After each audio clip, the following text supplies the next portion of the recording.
Buongiorno e un ben ritrovati cari telespettatori e telespettatrici, eccoci con l'edizione meridiana del nostro telegiornale regionale. L'amministrazione regionale del Friuli Venezia Giulia si unisce al cordoglio delle famiglie delle vittime del gravissimo incidente verificatosi venerdì pomeriggio sull'autostrada A4, una tragedia che non ha risparmiato nemmeno l'ultima persona coinvolta, rendendo purtroppo vano l'encomiabile sforzo dei sanitari che hanno fatto l'impossibile per salvarla. A dirlo il governatore del Friuli Venezia Giulia Massimiliano Fedriga in merito al decesso anche dell'educatrice della cooperativa Cuore 21 di Riccione. Salgono dunque a 7 quindi le vittime della tragedia avvenuta a San Donà di Piave sulla A4. Già oggi le salme delle 6 persone, l'ex sindaco Massimo Pironi e 5 ragazzi del centro 21 verranno portati a Riccione, dove si svolgerà nei prossimi giorni un unico funerale. Infortunio sul lavoro alla Difarma di Mereto di Tomba, un dipendente, un uomo di 32 anni di Tavagnacco, probabilmente a causa di un malore, è caduto dalle scale sbattendo violentemente la testa. Soccorso da personale sanitario del 118, è stato condotto all'ospedale di San Daniele, dove si trova tuttora ricoverato. Non è in pericolo di vita, sul posto per accertamenti i carabinieri. Inciampa e il suo fucile spara un colpo che ferisce l'amico. A San Quirino una battuta di caccia ha rischiato di trasformarsi in tragedia. Il ferito se la caverà in 30 giorni. Una battuta di caccia ha rischiato di trasformarsi in tragedia a causa di un colpo partito accidentalmente da un fucile. Momenti di apprensione sabato pomeriggio in via Toffoli a San Quirino, quando è arrivata la richiesta di soccorso per un cacciatore ferito. I rilievi dei carabinieri del radiomobile di Sacile hanno permesso di ricostruire la vicenda. Un 66enne aveva accidentalmente colpito al polpaccio l'amico 62enne, entrambi di San Quirino. Il colpo sarebbe partito perché, mentre stavano attraversando un campo di mais, il 66enne era inciampato e cadendo aveva accidentalmente azionato la leva di sparo. Il ferito, trasportato all'ospedale di Pordenone, è stato giudicato guaribile in 30 giorni. L'amico è stato deferito alla procura di Pordenone per lesioni colpose, mentre la sua arma, un fucile Benelli M2 calibro 12, regolarmente detenuto, è stato posto sotto sequestro per ulteriori accertamenti. Sorpreso a rubare dal proprietario di casa che lo insegue, tenta di nascondersi in un boschetto. A trovare il ladro ci pensano i carabinieri che lo arrestano. Il fatto è avvenuto ad Aviano. Aveva tentato di nascondersi in un boschetto, credendo così di poter scampare i carabinieri che gli stavano dando la caccia. Per un 22enne cittadino italiano di origini dominicane, però, sono scattate le manette dopo che, sorpreso a rubare dal proprietario di un'abitazione in via Alberedo di Aviano, era riuscito a scappare. Il ladro, dopo aver rovistato nelle stanze, aveva sottratto un orologio, un telefonino e una carta bancomat. Il proprietario, che l'ha sorpreso sul fatto, l'ha inseguito per un tratto, ma poi ha dovuto desistere, così ha chiamato i carabinieri. La pattuglia della stazione di Aviano, intervenuta in pochi minuti, ha cominciato subito le ricerche e, grazie alla descrizione fornita dalla vittima, ha intercettato il 22enne in via dei Menegoz mentre tentava di nascondersi. In suo possesso è stato rinvenuto e subito restituito al legittimo proprietario quanto precedentemente rubato nell'abitazione, nonché altri oggetti, tra cui dei monili in oro, sui quali sono in corso indagini per accertamenti della provenienza. 2 centauri sono rimasti seriamente feriti in un incidente stradale accaduto ieri sera a San Daniele, lungo la regionale 463, nel tratto che prende il nome di via Carni. Attorno alle 20, per causa al vaglio dei carabinieri, una motocicletta e un'autovettura si sono scontrate. Le 2 persone in sella, le 2 ruote sono state sbalzate. Il personale medico è arrivato sia da Udine che da Gemona e San Daniele con automedica e ambulanze. I 2 feriti sono stati portati in condizioni serie all'ospedale di Udine, sul posto anche i vigili del fuoco. Ed è stato urtato da una vettura mentre stava camminando un 70enne che è stato investito questa mattina poco dopo le 7:30 a Monfalcone in via Arrigo Boito, all'altezza della scuola materna. Caduto a terra, è stato soccorso dal personale di un'automedica e di un'autoambulanza. E veniamo ai dati di oggi sulla pandemia. I nuovi casi sono 425, i ricoveri in terapia intensiva sono 11, mentre le persone ricoverate in altri reparti 237. Si registrano 2 decessi a Udine. Grande successo per la 69esima edizione di Casa Moderna, ampia partecipazione di pubblico e di espositori in vista del prossimo appuntamento con Idea Natale in programma dal 25 di novembre. Alexis Sabot. Casa Moderna oltrepassa il traguardo della 69esima edizione con un'ampia partecipazione di pubblico e la soddisfazione degli espositori che in 9 giornate di fiera hanno incontrato migliaia di visitatori, ascoltato le loro richieste, comprendere orientamenti ed esigenze. Un successo che assume ancora più peso in un periodo di crisi e incertezze come questo. Oltre alle famiglie, alle giovani coppie, agli esperti e ai professionisti del settore, Casa Moderna ha visto tra i suoi visitatori anche 2 classi quinte dell'Istituto Marinoni di Udine. Gli studenti del corso di grafica e comunicazione che da alcuni anni ha attivato l'istituto ad affiancamento dello storico indirizzo per la formazione dei geometri. Percorrendo quelli che un tempo sono stati i corridoi dell'antico cotonificio di Martignacco, ora sede espositiva, gli studenti hanno verificato dal vivo gli insegnamenti impartiti per quanto riguarda il design degli spazi espositivi. Casa Moderna lascia il posto ad un altro appuntamento particolarmente apprezzato dal 25 al 27 novembre sarà Idea Natale a riportare nei padiglioni della fiera di Udine il grande pubblico e il piacere del regalo. Grande festa a Trieste per la Barcolana, l'edizione 54 ha segnato la ripartenza della manifestazione all'insegna di grandi numeri e dopo oltre mezzo secolo arriva la vittoria di una donna.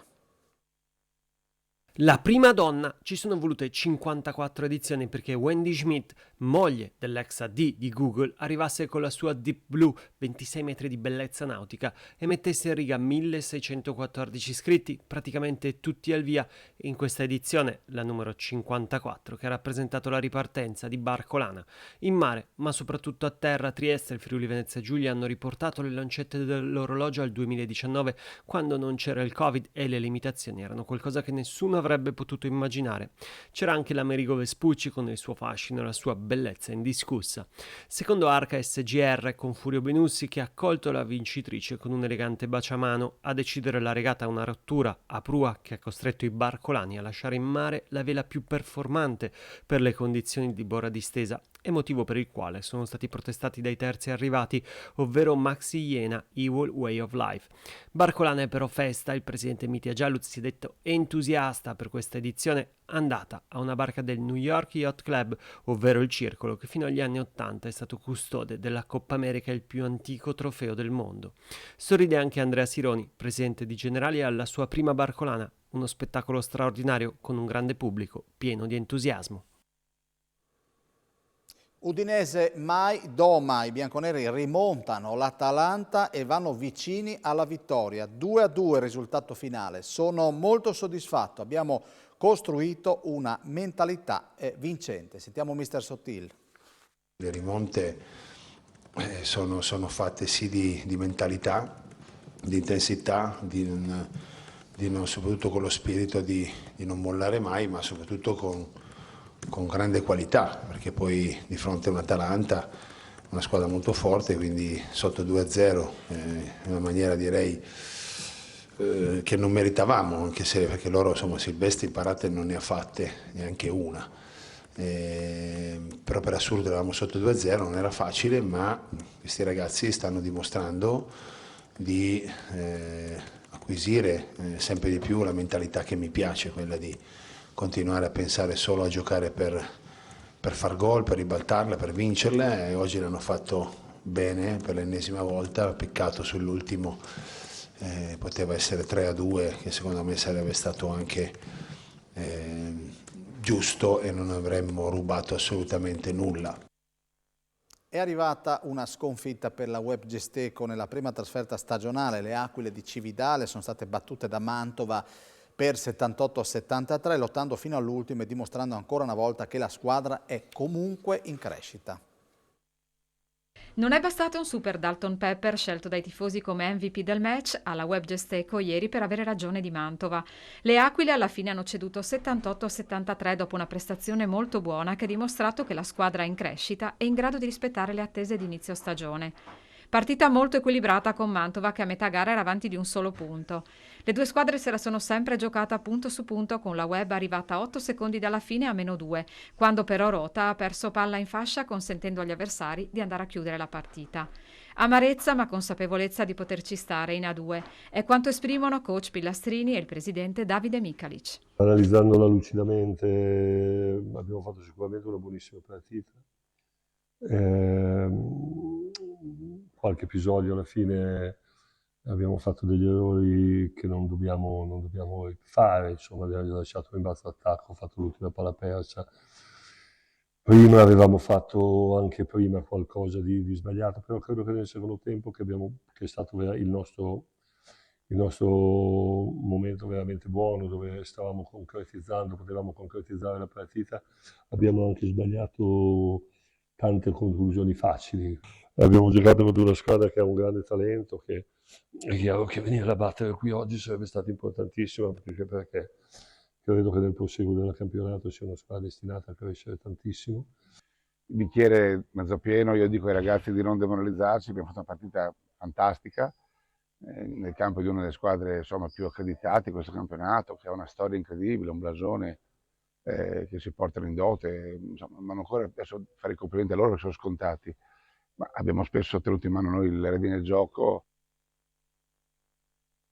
Si è svolta ieri la finale nazionale Trofeo Diana Memorial Paolo Moro presso la zona cinofila nella castra di Castions delle Mura. 36 partecipanti provenienti da tutta Italia.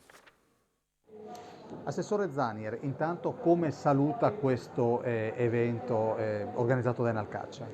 Lo saluto con estremo favore, cordialità e amicizia. Oltretutto un campionato italiano qui da noi in Friuli Venezia Giulia è un evento estremamente importante, un evento importante per tutto il mondo venatorio ma anche per la componente cinofila che all'interno del mondo venatorio esprime in maniera importante le proprie attività. Senta, come sta il mondo venatorio? Ma il mondo venatorio oggettivamente soffre di un decremento costante, di un'età media molto alta.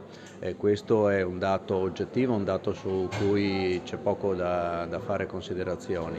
Le nuove leve stanno entrando però in un numero non sufficiente a rimpiazzare quelle che sono le uscite, quindi presumo che nei prossimi anni avremo dei numeri limitati con delle questioni invece legate alla gestione e al controllo della fauna che sono invece all'attualità di ogni singola giornata, specialmente per quelli che riguardano la gestione dei danni riguardanti l'agricoltura.